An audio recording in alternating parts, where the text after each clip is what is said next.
warahmatullahi ta'ala wabarakatuh. A'udzubillahi minasyaitonirrajim. Bismillahirrahmanirrahim. Alhamdulillahi rabbil alamin. Nahmaduhu wa nasta'inuhu wa nastaghfiruh wa na'udzu billahi min shururi anfusina wa min sayyiati a'malina. Man yahdihillahu fala mudilla lahu wa man yudlilhu fala hadiya lahu. Asyhadu an la ilaha illallah wa asyhadu anna Muhammadan abduhu wa rasuluh. Rabbi shrah li sadri wa yassir li amri wahlul 'uqdatam min lisani yafqahu qawli. Allahumma anfa'na bima 'allamtana wa 'allimna ma yanfa'una. Rabbana zidna ilma warzuqna fahma. Amma ba'd. Faqala Allah Ta'ala fi kitabihil 'aziz ba'da a'udzu billahi minasyaitonir rajim.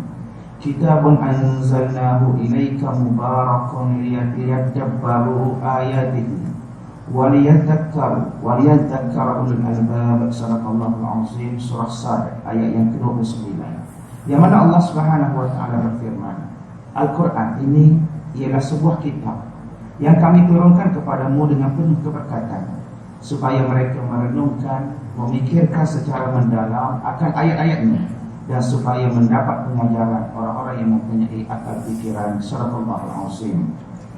Pertama sekali terima kasih diucapkan kepada seluruh ahli jawatan kuasa surah As-Sabah Tuan Haji Zamzuri yang menjemput pengerusi Datuk kita, timbalan pengerusi, setiausaha, bendahari, para imam, para bilal, seluruh ahli jawatan kuasa yang telah bertungkus lumus menghidupkan program-program di bulan Ramadan ini. Tuan-tuan, puan-puan, hadirin-hadirat, muslimin dan muslimat, tetamu-tetamu Ramadan yang diberkati Allah Subhanahu wa taala sekalian. Alhamdulillah, pertama sekali kita mengucapkan setinggi-tinggi kesyukuran kehadirat Ilahi, kerana dengan limpah kurnia dan juga inayahnya serta pertolongannya Allah Subhanahu wa taala mempertemukan kita lagi.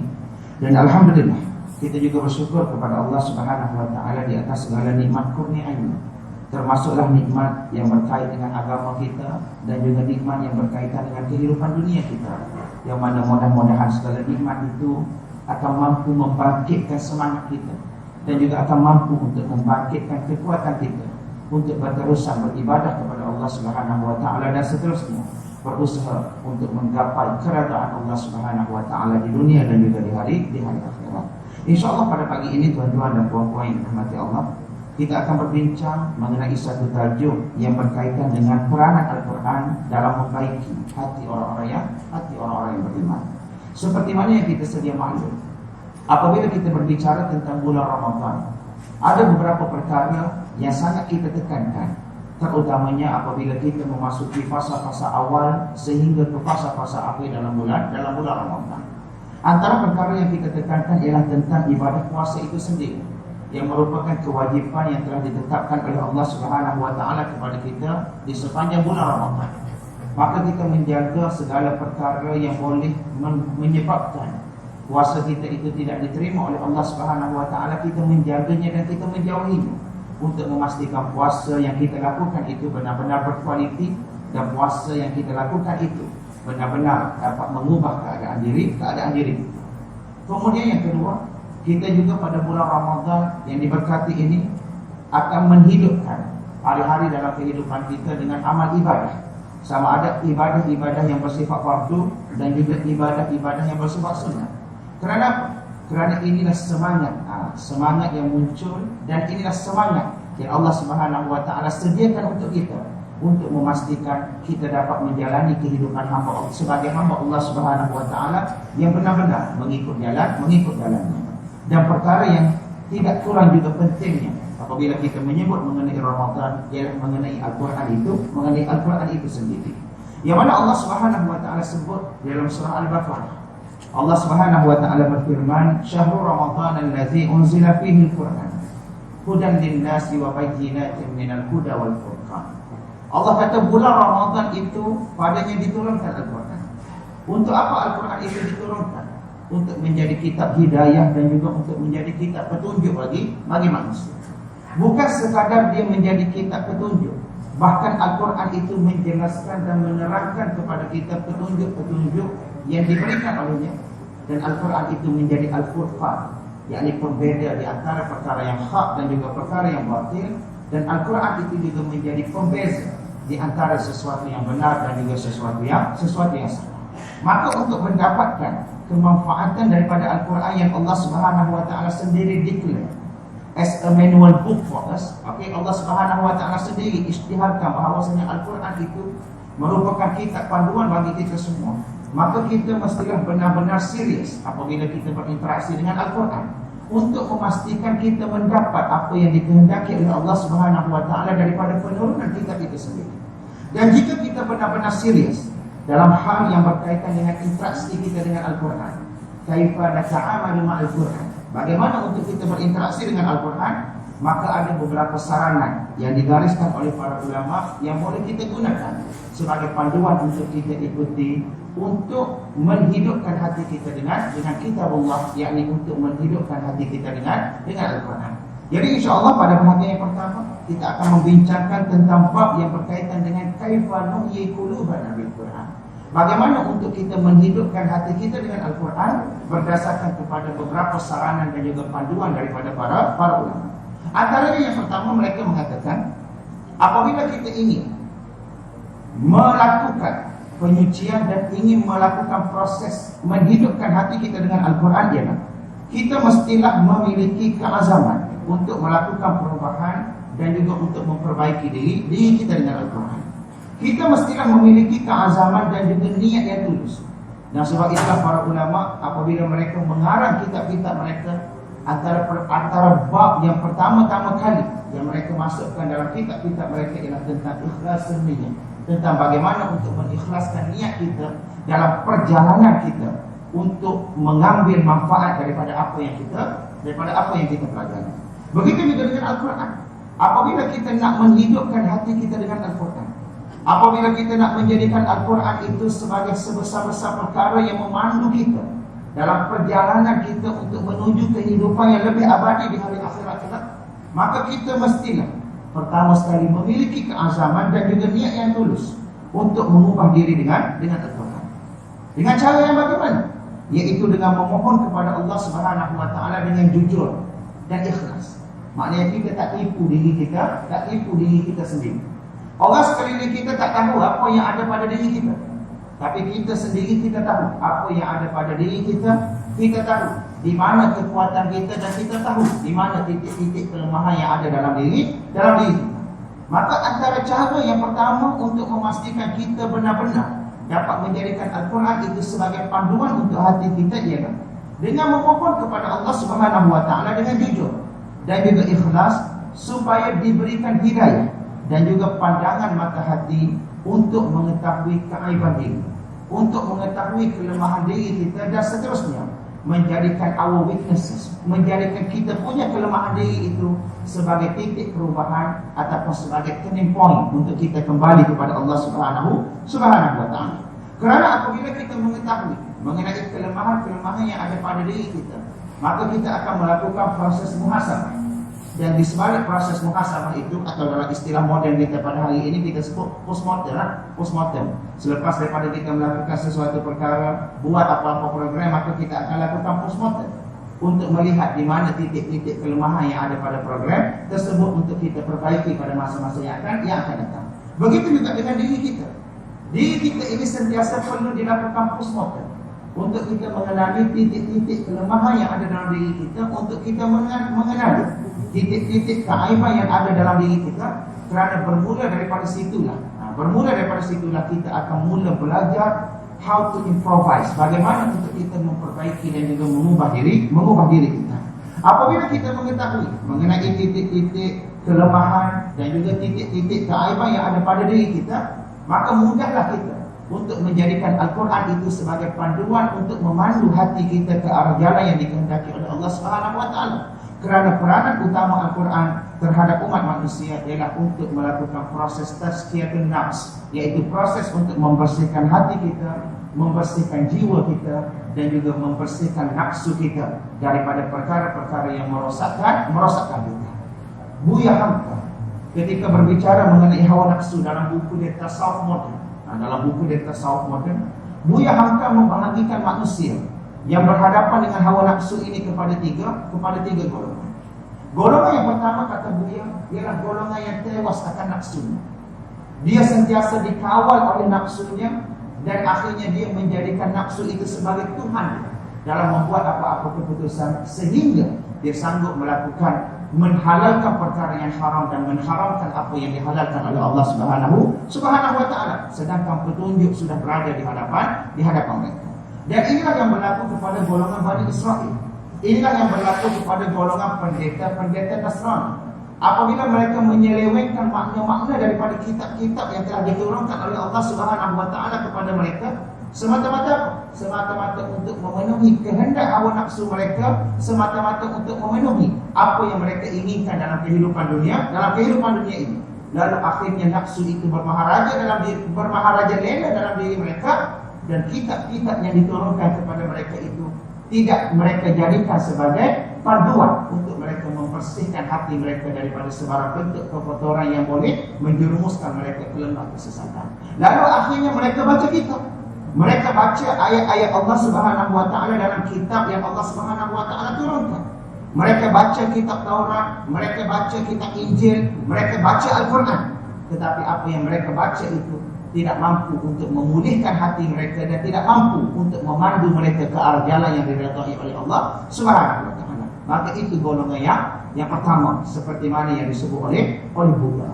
Kemudian golongan yang kedua, kata Buddha, ialah golongan yang sentiasa berperang dalam diri antara nafsu yang berkehendak kepada perkara-perkara yang bersifat kepada keburukan, dan juga akal yang sejahtera dan juga akal yang murni untuk menapis perkara yang baik dan juga perkara yang buruk. Maka dalam kehidupan dia ini, dalam kehidupan orang ini, apabila sentiasa berlaku peperangan yang bersilih ganti, sentiasa berlaku peperangan dalam jiwa antara kehendak melakukan keburukan dan juga kehendak untuk melakukan kejahatan, maka akan ada proses menang dan juga proses kalah dalam perjalanan hidup mereka. Maka seandainya mereka berada bersama-sama dengan kalangan orang yang baik, mereka mungkin boleh jadi orang baik.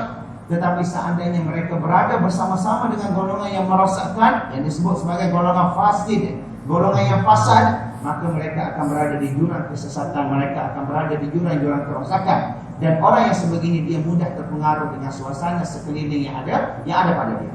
Manakala golongan yang ketiga, kata Buya, adalah golongan yang berjaya untuk mengawal hawa nafsu mereka. Golongan yang berjaya untuk menggunakan akal yang sejahtera, menggunakan hati yang murni yang dikurniakan oleh Allah Subhanahu wa taala untuk menapis segala perkara yang ada, sehingga akhirnya dia berjaya menjadikan nafsu itu berada di bawah kawalannya, dan nafsu itu tidak mampu untuk bermaharaja lela dalam kehidupan. Dan kata Buya lagi, dia kata golongan yang ketiga ini termasuk dalam kalangan orang-orang yang berjaya.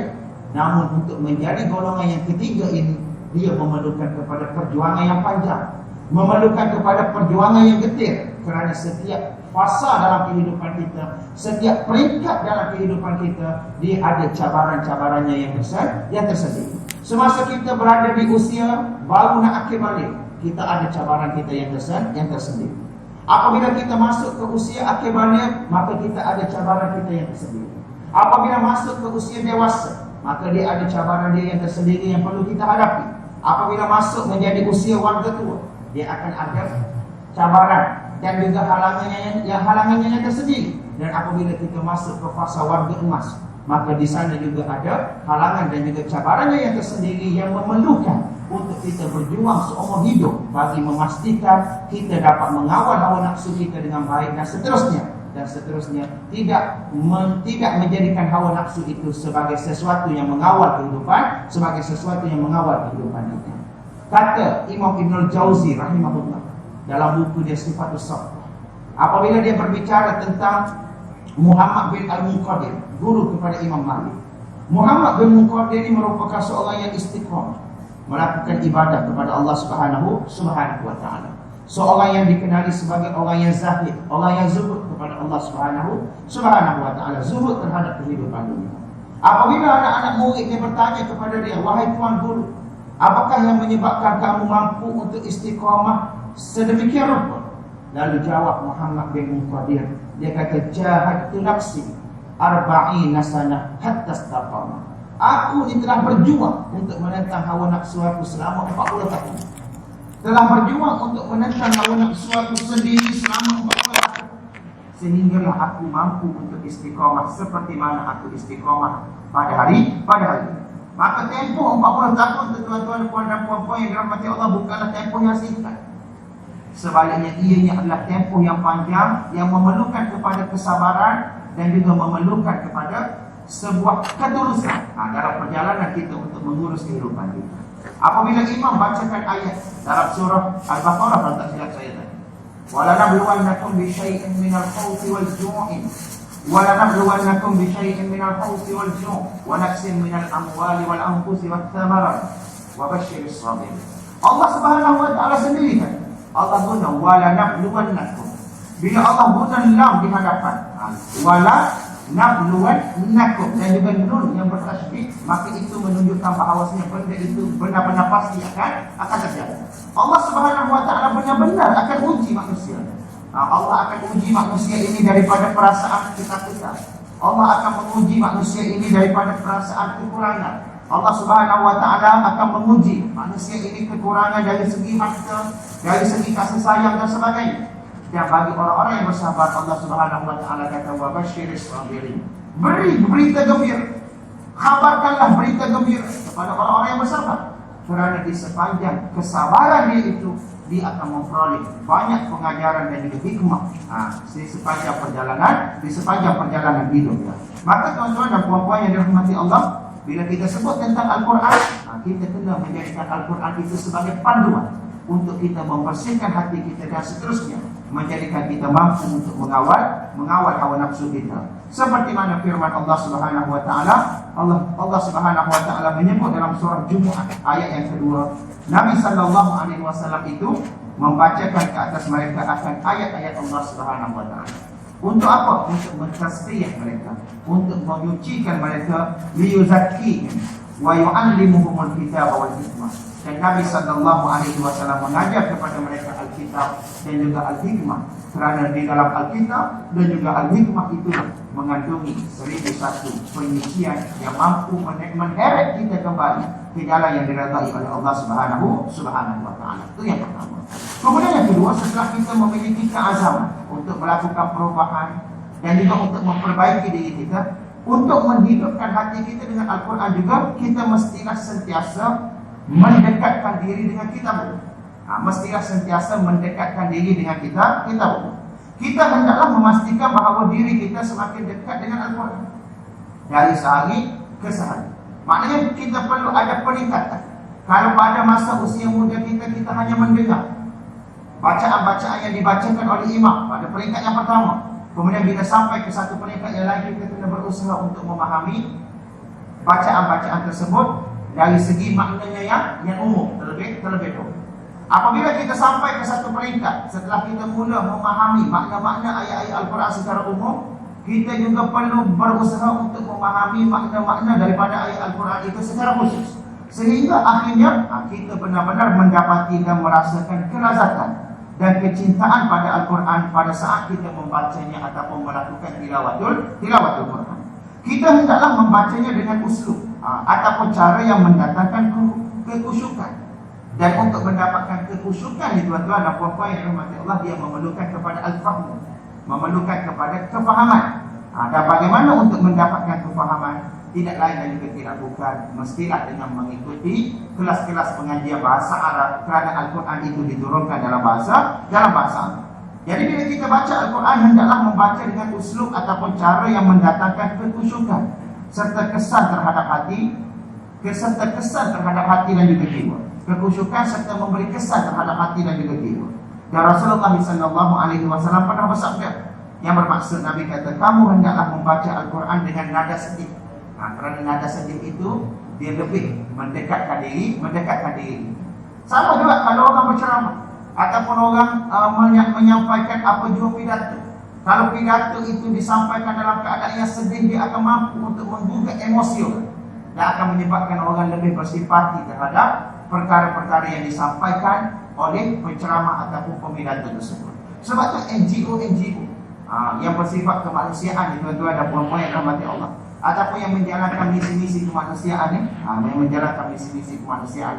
bila mereka nak mendapatkan footage untuk mendapatkan sumbangan daripada orang ramai, antara footage yang mereka dapatkan ialah footage yang boleh mendatangkan kesedihan kepada orang dan seterusnya, membuatkan orang merasa simpati dengan apa yang menimpa orang-orang yang tidak bernasib baik dalam kalangan kita. Dan kita kena akui, ada dalam kalangan NGO ni memang merupakan NGO yang benar-benar jujur, tulus dalam menyampaikan bantuan dan juga sumbangan yang disampaikan oleh orang ramai. Dan ada sesetengah orang hanya menggunakan nada sedih, menggunakan metode sedih ataupun cara sedih itu untuk mengaup keuntungan sendiri. Maka kita perlulah, bila kita nak menyumbang, kita juga perlu menyelidiklah sedikit sebanyak di mana tempat yang kita nak sumbangkan itu, supaya kita tidak tersalah dalam memberi sumbangan kepada pihak yang sama. Jadi bila sesuatu itu dibaca dengan nada sedih ataupun disampaikan dengan nada sedih, ianya lebih mampu untuk menggugah emosi. Dan untuk mendapatkan emosi tersebut, dia memerlukan kepada sebuah kefahaman yang itu. Uslub ataupun cara yang mencetuskan suasana sedih ini, dia kata, mampu untuk menggugah emosi manusia. Dan hal ini akan menyebabkan pembaca ataupun pendengar Al-Quran akan lebih berinteraksi secara positif menerusi tilawatul Quran. Kerana nafsu dan juga jiwa memang sangat perlu dibimbing ke arah kebaikan. Pada dasarnya, Al-Quran sememangnya menggunakan uslub ataupun kaedah yang disebut sebagai kaedah khitab. Kaedah khitab ni kaedah menyampaikan terus kepada orang yang sedang membaca ayat tersebut untuk dia mendalami perasaan bahawasanya ayat itu diturunkan kepada dia. Dan kaedah ini dia mampu untuk menggugah hati dan juga jiwa dalam diri manusia, agar manusia itu terangsang untuk menuju kebaikan dan peka serta membenci kepada kejahatan. Saya pernah hadiri satu talk yang disampaikan oleh seorang doktor, seorang pensyarah. Dia ada cerita tentang uslub ataupun metode Al-Quran ini. Dia berbentuk memberikan sebuah imajinasi kepada kita. Dan imajinasi yang diberikan oleh Al-Quran itu, kalau kita benar-benar dalami dan juga fahami, dia akan mampu untuk membuatkan melekat perasaan kita kepada Al-Quran itu sedekat-dekatnya. Kalau kita benar-benar fahami dan juga dalami apa yang disampaikan oleh Al-Quran. Dan memandangkan jiwa manusia itu sangat lemah, maka jiwa itu sering terpengaruh dan dikotori oleh aneka ragam dosa. Hal-hal keduniaan juga sentiasa menyerang hati dan juga jiwa manusia. Segala kelalaian dan juga kealpaan akan menyebabkan hati semakin keras dan juga kasar. Dan untuk memastikan hati ini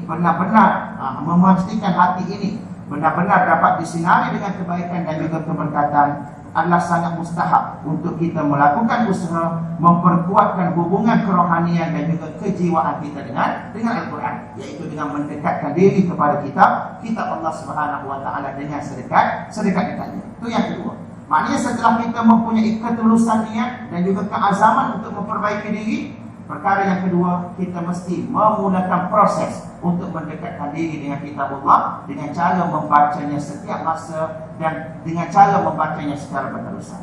Kemudian yang ketiga, kata para ulama lagi, untuk menghidupkan hati kita dengan Al-Quran juga ialah kita mestilah menjadikan diri kita itu sebagai sasaran mesej Al-Quran itu sendiri. Kita mestilah menjadikan diri kita itu sebagai sasaran mesej Al-Quran itu sendiri. Dan setiap individu mesti menganggap bahawa Al-Quran itu ialah khitab yang ditujukan khusus buat. Dan ayat-ayat Al-Quran itu mestilah dirasakan ditujukan buat diri, bukan untuk orang lain. Supaya apa? Supaya kita memiliki satu bentuk perasaan yang disebut sebagai sense of belonging. Sense of belonging. Kalau kita saya cikgu mengajar di sekolah.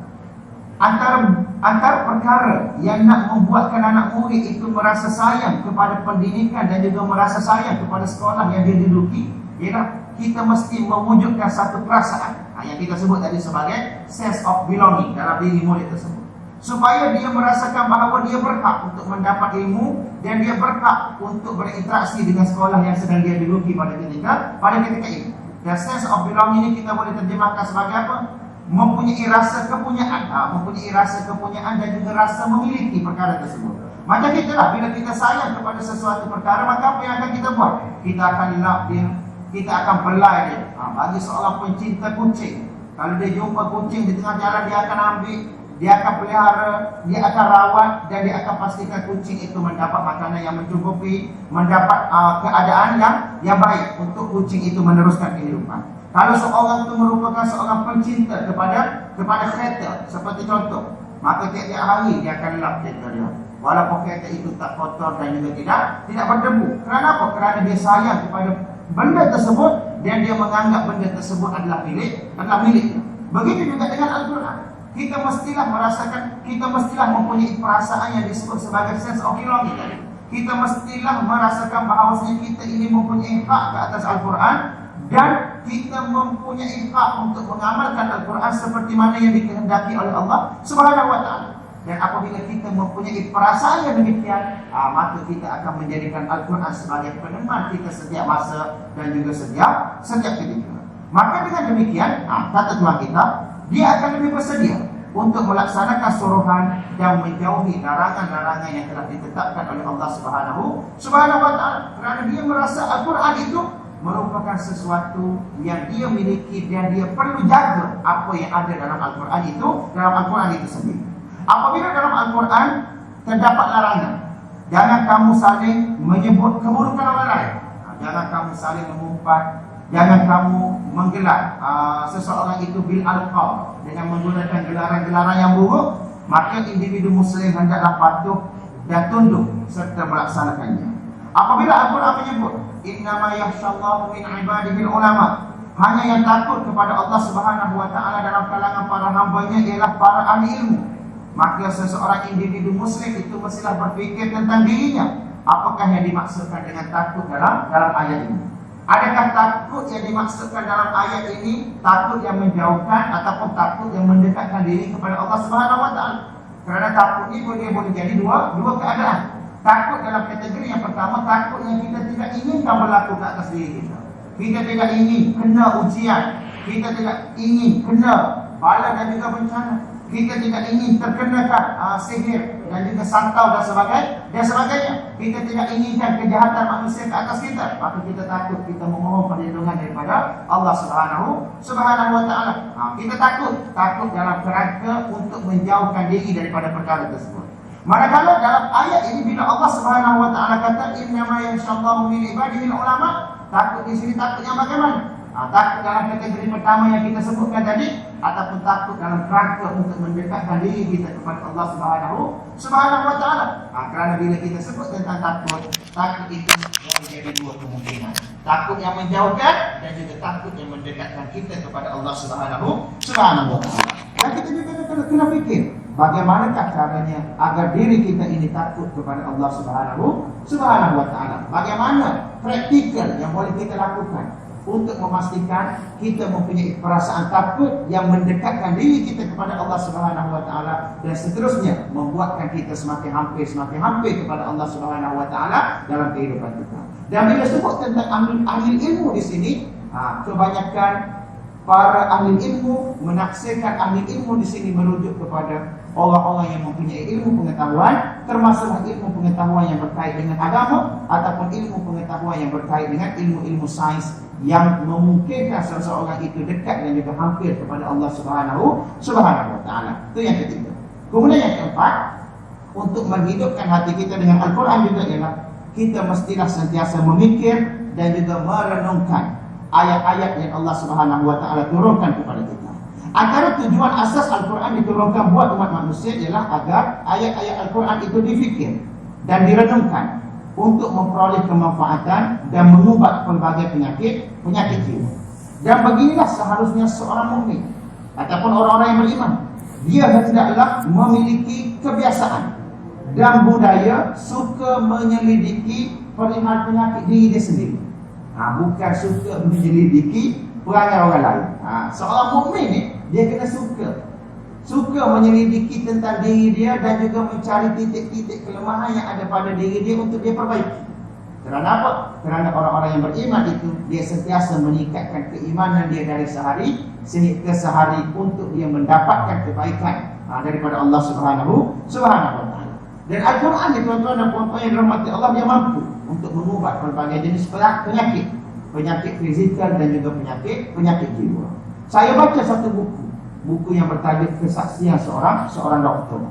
Doktor ini merupakan seorang doktor muslim yang merupakan seorang hafiz Al-Quran di negara Arab, di biladil Arab. merupakan seorang doktor di negara. Dia berhadapan dengan berbagai-bagai jenis pesakit.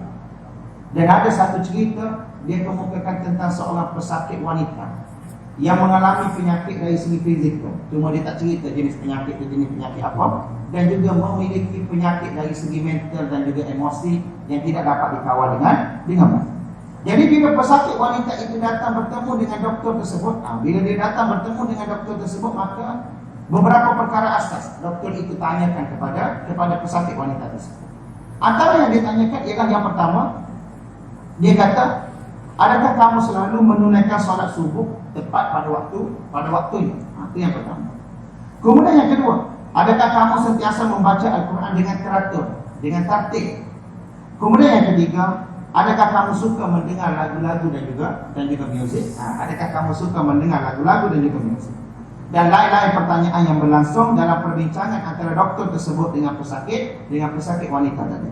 Akan tetapi, sayangnya jawapan pesakit tersebut terhadap pertanyaan-pertanyaan yang dikemukakan oleh doktor tersebut adalah negatif. Makna negatif di sini bila ditanya tentang solat subuh tadi tepat pada waktunya, tak. Bila ditanya tentang bacaan Al-Quran, tak. Bila ditanya tentang muzik dan sebagainya, cepat-cepat dia jawab ya. Maka jawapan yang dikemukakan itu adalah berbentuk negatif. Selanjutnya, doktor tersebut dalam memberi bimbingan nasihat terhadap pesakit menjelaskan beberapa perkara asas yang harus dilakukan oleh pesakit yang mengharapkan kesembuhan daripada Allah Subhanahu wa taala. Maknanya sebelum doktor itu pergi melanjutkan rawatan ke peringkat yang seterusnya, doktor itu menyarankan beberapa perkara asas yang perlu dilakukan bila kita nak memohon kepada Allah Subhanahu wa taala, Tuhan yang bersifat dengan Asy-Syafi, yang bersifat dengan sifat yang maha penyembuh. Antara yang dia sarankan kepada pesakit tersebut, dia kata, jagalah solat subuh. Begitu juga dengan solat-solat yang lain, tunaikan tepat pada waktunya. Kemudian mulailah melakukan solat pada waktu malam. Kita pada waktu bulan Ramadan ini, alhamdulillah tuan-tuan dan puan-puan yang dirahmati Allah, kita berpeluang untuk melaksanakan solat sunat pada waktu malam ini secara berterusan. Alhamdulillah.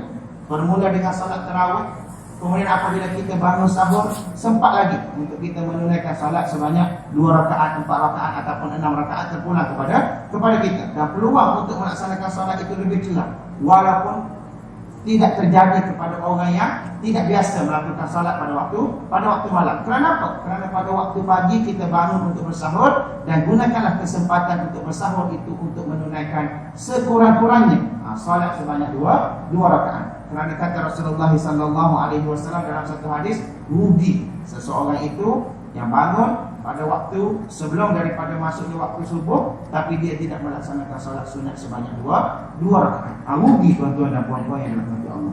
Maka kalau boleh kita kena laksanakan. Kalau tak boleh laksanakan banyak, laksanakanlah sekurang-kurangnya 2 rakaat. Sewaktu kita bangun sebelum masuknya waktu subuh ataupun sebelum berakhirnya waktu sahur. Kemudian dia kata lagi, biasakanlah membaca zikir-zikir pada waktu pagi dan juga pada waktu petang. Banyak zikir-zikir pada waktu pagi dan juga waktu petangnya. Antara yang kita boleh baca ialah 3 kul. Kul huwallah 3 kali, kul a'udzu birabbil falaq 3 kali, kul a'udzu birabbin nas sebanyak 3 kali. Bukan dalam waktu zikir subuh, waktu selepas kita selesai solat subuh. Maknanya solat subuh, doa dengan imam, kemudian kita duduk solat, kita baca 3 kul.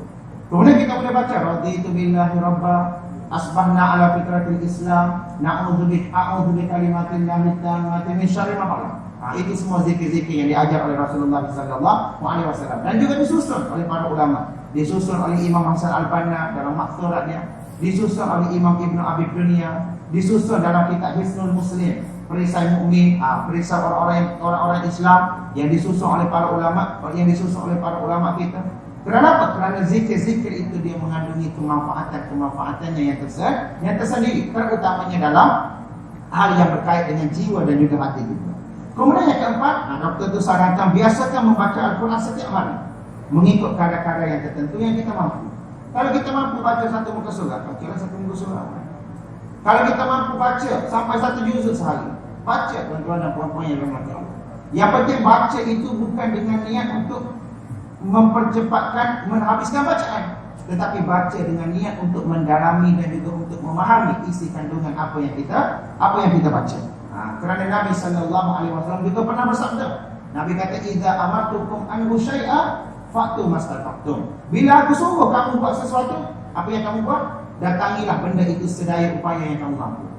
Wa idza nahaitukum an syai'a, apabila aku melarang kamu akan sesuatu, fajtanibu, maka jauhilah perkara tersebut. Makna datangi perkara itu sedaya upaya yang kamu mampu, kita buat. Selagi mana kita boleh buat, kita buat.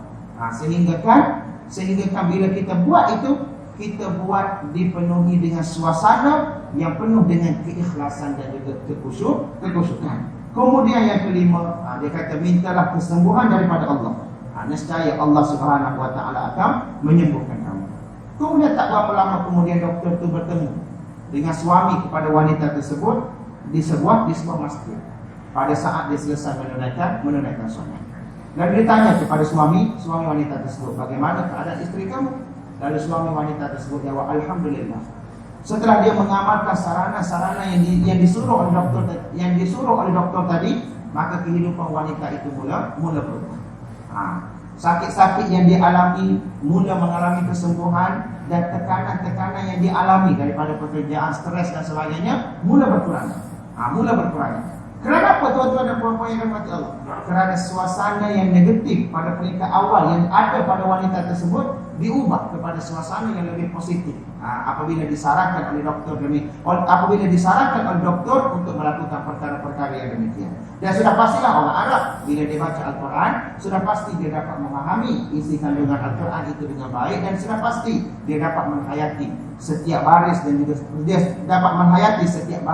setiap ayat yang ada dalam Al-Quran. Macam kita lah, kalau kita berbicara sesuatu yang kita faham, tuan-tuan dan puan-puan yang dirahmati Allah, borak 3-4 jam pun tak apa. Tapi kalau kita berbicara sesuatu yang kita tak faham, orang nak cerita kepada kita sesuatu yang kita tak ada basic pun, ataupun tak ada background pun mengenai perkara tersebut, duduk 2-3 minit dah boleh kan? Macam contohlah, kalau kita ni memang orang yang suka kepada bab yang berkaitan dengan investment, bab yang berkaitan dengan takaful, bab yang berkaitan dengan kita kata pelaburan, bab yang berkaitan dengan bagaimana bab yang berkaitan dengan ekonomi dan sebagainya, pertumbuhan ekonomi dan sebagainya. Orang datang borak dengan kita 3-4 jam pun kita boleh dengar dan kita boleh duduk pembicaraan tersebut kan. Tapi kalau kita ni jenis memang tak apa nak minat bab pelaburan, datanglah DBNK ke DBNZ ke, duk cerita tentang pelaburan 2-3 minit je. Apa dia sebut ni? Dan sekali kita keluar dengan begitu. Sama juga kalau kita baca Al-Quran, kita faham, insya-Allah kita akan mampu untuk mengubah suasana yang negatif ke arah keadaan yang lebih positif, dan seterusnya ia mampu untuk meningkatkan keyakinan diri kita. Dan ini disebut oleh doktor tersebut tentang wanita tadi, yang mana titik perubahan itu mula berlaku apabila dia menjadikan Al-Quran itu sebagai perkara yang membimbing dia dalam perjalanan kehidupan dia. Ali bin Abi Thalib radhiyallahu anhu mendidik kita mengenai kaedah ini. Bagaimana untuk mengubati diri kita ataupun mengubati penyakit diri kita dengan Al-Quran. Dia menyebut, adapun pada malam hari, maka mereka, yakni para sahabat Nabi SAW, mereka mendirikan kaki mereka, yakni menunaikan ibadah salat, sambil membaca beberapa juzuk Al-Quran dengan bacaan yang tartil. Bacaan yang tartil ini maknanya bacaan yang teratur, suara yang jelas, bukan bacaan cepat-cepat untuk habiskan bacaan. Dan dalam keadaan mereka membaca Al-Quran dengan suasana yang tartil, dengan keadaan yang tartil tadi, mereka berupaya untuk mencari ubat bagi penyakit mereka sendiri. Akan tetapi, bagaimana kita berupaya mengambil pengajaran daripada Al-Quran, sedangkan kita sendiri tidak memahaminya dengan mendalam. Agar kita sampai ke tahap ataupun peringkat ini dalam hal hubungan dengan Al-Quran, maka apa yang kita perlu buat? Kita mesti mempraktiskan apa yang disebut sebagai proses tadabbur, yakni merenungkan Al-Quran. Tadabbur ni bagaimana tuan-tuan dan puan-puan yang dirahmati Allah? Dia dalam bab interaksi kita dengan Al-Quran ni, dia ada tafsir dan juga dia ada tadabbur.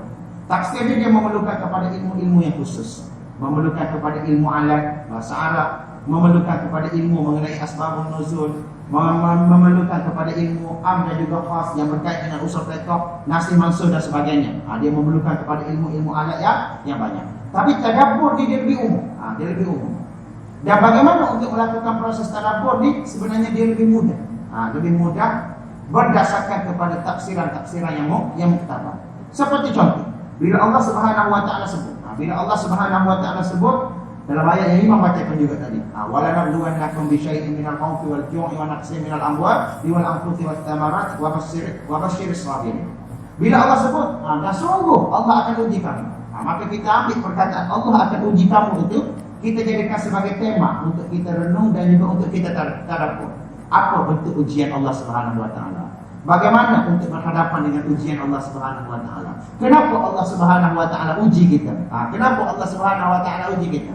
Kita jadikan ianya sebagai tema, dan seterusnya pada saat kita baca ayat tersebut, kita mula merenungkan dan juga memikirkan, seandainya Allah tak datangkan ujian kepada manusia, apa akan jadi kepada manusia? Seandainya ujian yang Allah Subhanahu wa taala ciptakan kepada manusia itu, manusia mengeluh dan juga manusia tidak mengambil hikmah daripadanya, apa akan jadi kepada mereka? Maka kita ambil tema perkataan uji itu untuk kita renung dan juga untuk kita tadabbur. Kemudian yang terakhir sekali Allah kata wa basyiris sabirin. Kita pun ambil orang-orang yang sabar, kita jadikan sebagai tema. Kalau kita sabar, apa kita dapat? Kenapa kita kena sabar? Bagaimana cara untuk bersabar? Maka bila kita renungkan perkara itu sebegitu, maka insya-Allah kita akan mampu untuk melakukan proses tadabbur terhadap Al-Quran yang sedang kita baca.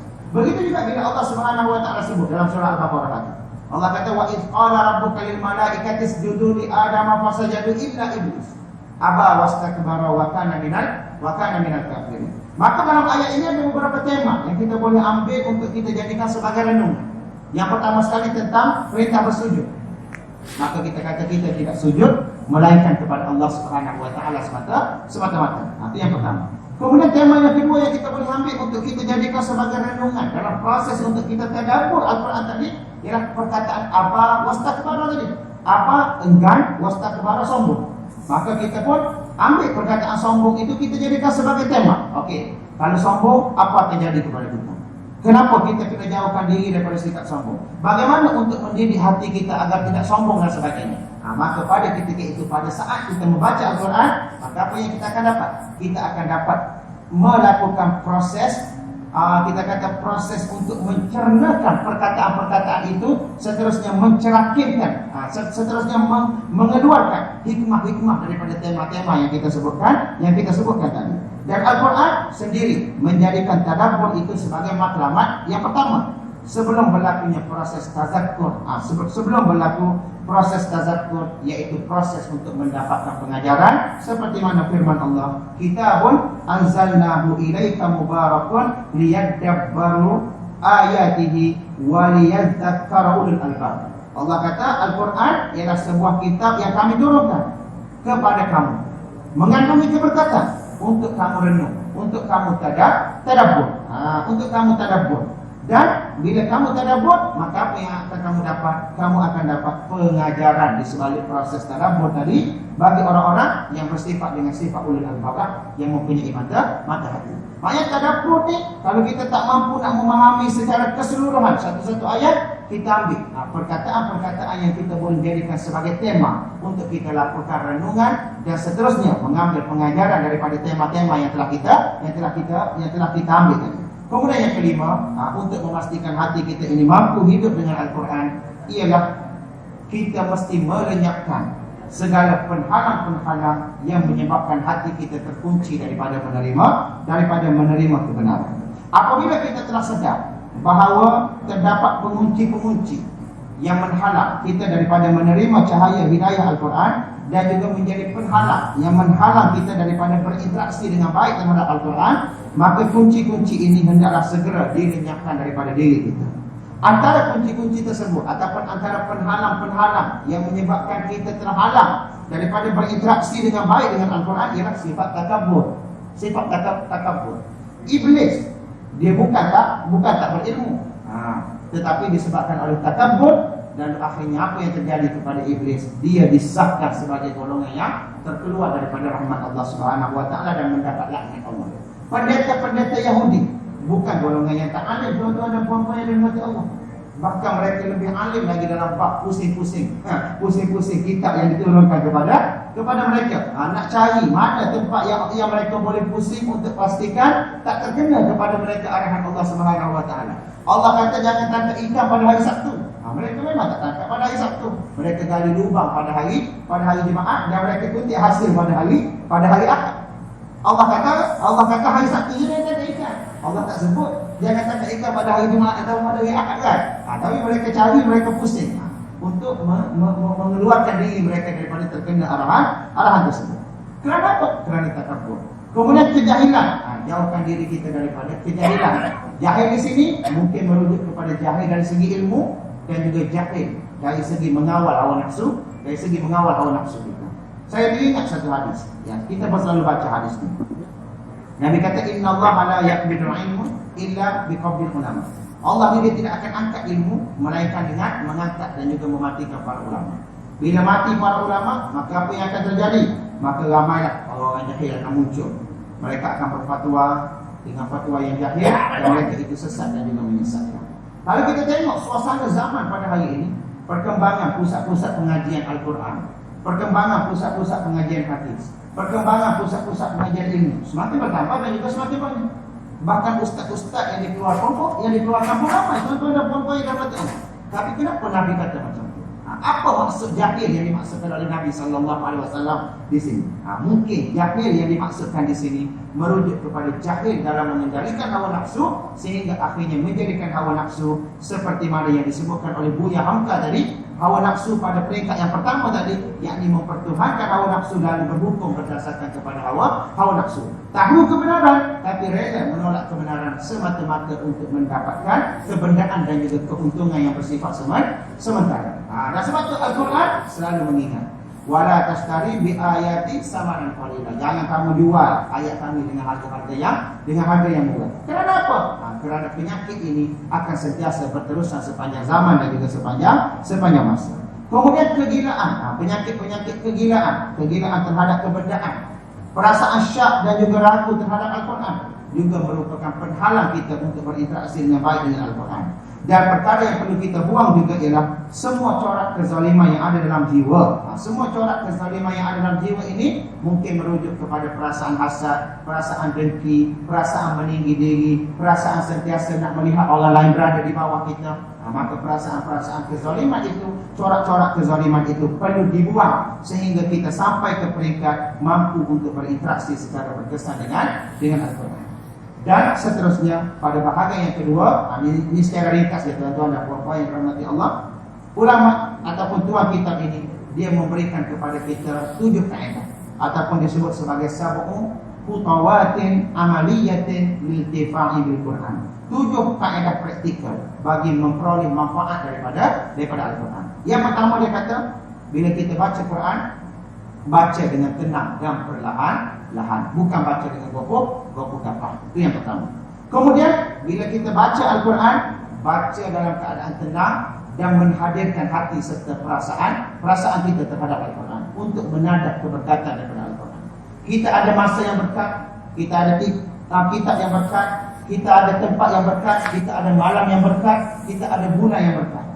Namun untuk memperoleh keberkatan tersebut, apa yang perlu kita buat? Kita perlu menyediakan hati kita untuk menadap keberkatan. Abu Jahal berada di tempat yang berkat, tapi tetap tidak berkat. Kenapa? Kerana hati dia tidak disediakan untuk mendapat keberkatan tersebut. Maka untuk mendapatkan keberkatan ini yang kita perlu sediakan. Dan sebab itulah kaedah untuk kita mendapat kemanfaatan daripada Al-Quran, mesti sentiasa tenang, menghadirkan hati dan juga fikiran untuk memperoleh keberkatan daripada Al-Quran. Kemudian yang ketiga, merenung dan juga berfikir seperti mana yang kita uraikan dalam bab tadabbur tadi. Kemudian yang keempat, membaca hendaklah secara berterusan untuk kita ingat dan untuk ayat-ayat Al-Quran itu lekat dalam hati kita. Dan saya merasa perkara ini tuan-tuan dan puan-puan yang dirahmati Allah, sebab saya mengajar di surau-surau dan juga di masjid-masjid. Jadi kita merasa, sebab apa? Kalau sebelum ni masa zaman kita belajar dulu di universiti dulu, belajar memang semata-mata untuk masuk exam. Mereka semata-mata untuk masuk exam. Bila sampai musim exam, tuan-tuan dan puan-puan yang dirahmati Allah, segala jenis hadis hafal, segala ayat Al-Quran hafal untuk jawab dalam exam. Lalu bila keluar pada exam tu, lupa dah segala-galanya. Tapi bila kita dah start mula nak mengajar di luar dan juga di surau ni, kita terpaksa murajaah, terpaksa merujuk balik, terpaksa melakukan, kita kata proses dia panggil apa dalam bahasa Melayu murajaah ni Allah. Ulang kaji. Terpaksa melakukan proses ulang kaji. Bila kita ulang kaji, kita dah baca secara berterusan. Bila dia baca secara berterusan dia jadi melekat. Kadang-kadang tengah bergerak tu tiba-tiba datang apa yang kita baca tadi. Lalu kita boleh bertadabbur dan juga merenung apa yang kita bacakan untuk kita sampaikan kepada orang lain. Baca secara berterusan. Kemudian yang kelima, mengulang-ulang bacaan yang mendatangkan kesan terhadap hati. Mungkin kita tak hafal 30 juzuk Al-Quran sebab kita bukan Al-Hafiz. Kita bukan Al-Hafiz, kita hanya Hafiz je tuan-tuan dan puan-puan yang rahmati Allah. Al-Hafiz secara khusus merujuk kepada orang yang menjaga Al-Quran, menjaga hadis Nabi SAW. Hafiz secara umum merujuk kepada orang yang menjaga hukum hakam dan juga memelihara amal ibadah kita kepada Allah Subhanahu Wa Taala. Kita tak Al-Hafiz. Sebab kita tak ada alif lam di hadapan. Yang kita hanya Hafiz. Hafiz yang tak ada alif lam. Hafiz yang tak ada alif lam ni merujuk kepada orang yang menjaga diri kita secara umum daripada kemurkaan Allah Subhanahu Wa Taala. Mungkin kita bukan Al-Hafiz, tapi kita boleh cari ayat-ayat yang boleh membantu proses yang memberi kesan kepada hati kita pada saat kita membaca ayat tersebut. Kemudian yang keenam, yang penting juga untuk memperoleh kemanfaatan, membetulkan bacaan. Betulkan bacaan untuk mengelakkan lahan jadi, untuk mengelakkan kesalahan yang bersifat jelas dalam bacaan itu. Pernah saya sembahyang di belakang seorang imam, tak sebutlah mana-mana tempat. Bila dia baca surah Al-Insan hari Jumaat, inna hadhihi tazkirah, kita kata tazkirah, sedangkan dia tazkirah kan, pengajaran tazkirah. Jadi bila kita dengar tu, awak imam ni baca macam ni, mungkin kita kata kesalahan pertama. Bila kita pergi sekali lagi, dia baca dengan bacaan yang sama. Bila kita tegur tuan-tuan dan puan-puan yang dirahmati Allah, dia jadi isu lah daripada tu. Jadi kadang-kadang ada orang ni dia boleh ditegur, dan ada orang ni dia tidak boleh ditegur. Kita kata tak boleh baca tazkirah, lari makna. Dia kena baca tazkirah, pengajaran dengan zat kecil tu. Tapi dia tak dapat terima. Lalu akhirnya jadi saya pun macam finish dengan imam tu. Lepas tu saya pun mula fikir kali tak tegur dah pun. Kalau nak tegur pun kena cari orang, kena faham orang tu yang jenis macam mana. Kalau yang jenis terima teguran, alhamdulillah. Saya pun pernah ditegur bila saya baca Bismillahirrahmanirrahim. Suatu ketika dahululah bila Ar-Rahim tu saya matikan juga ha, saya tasdidkan ha. Sedangkan yang tasdidnya ra bukan ha kan. Di perkataan Ar-Rahim tu dia tegur, tapi alhamdulillah. Alhamdulillah bila dia tegur tu kita cek balik kita pun alhamdulillah nasib baik dia tegur. Kalau tak kita akan berterusan baca dengan bacaan yang demikian. Betulkan bacaan tuan-tuan. Biarlah orang tegur. Kadang-kadang mungkin orang yang lebih muda tegur daripada kita itu, mungkin sebab dia lebih tahu tentang benda itu, maka kita terimalah dengan baik. Dan orang yang tegur saya rasa lebih muda daripada saya. Dan alhamdulillah tuan-tuan dan puan-puan yang dirahmati Allah, berkat teguran dia tu, balik kita perhatikan balik bacaan kita. Rakam kemudian dengar.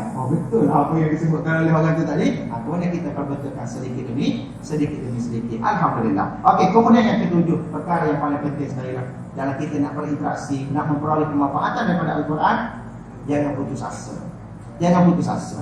Itu dia perkara yang paling penting. Kerana bila kita putus asa, kita jauh daripada rahmat Allah Subhanahu Wa Taala. Istiqomahlah tuan-tuan dan puan-puan yang dirahmati Allah dalam setiap detik perjalanan kehidupan kita dan dalam setiap perkara yang kita nak lakukan, agar kita memperoleh kemanfaatan daripada perkara tersebut. Wallahu taala a'lam. Itu secara ringkas perkongsian kita pada pagi ini. Kita keluar daripada tajuk sebelum ni, yakni isu akidah. Sebab ni bulan Ramadan kita fokus sikit kepada isu-isu yang berkait dengan Ramadan. Mudah-mudahan Allah Subhanahu Wa Taala berikan kepada kita peluang untuk mengakhiri bulan Ramadan pada tahun ini dengan caranya, dan semoga amalan Ramadan yang kita lakukan ini dapat kita istiqamah sehingga akhirnya, insya-Allah.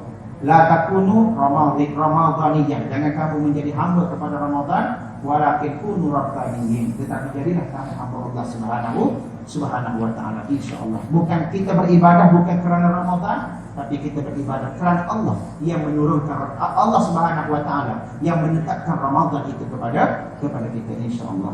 Wassallallahu ala Muhammad wa ala alihi wa sahbihi wa baraka wa sallam. Subhanakallahumma wa bihamdika asyhadu an la ilaha illa anta astaghfiruka wa atubu ilaik. Saya mohon maaf kalau ada kesilapan, kesalahan, terkasar bahasa sepanjang saya berkuliah bertazkirah di sini.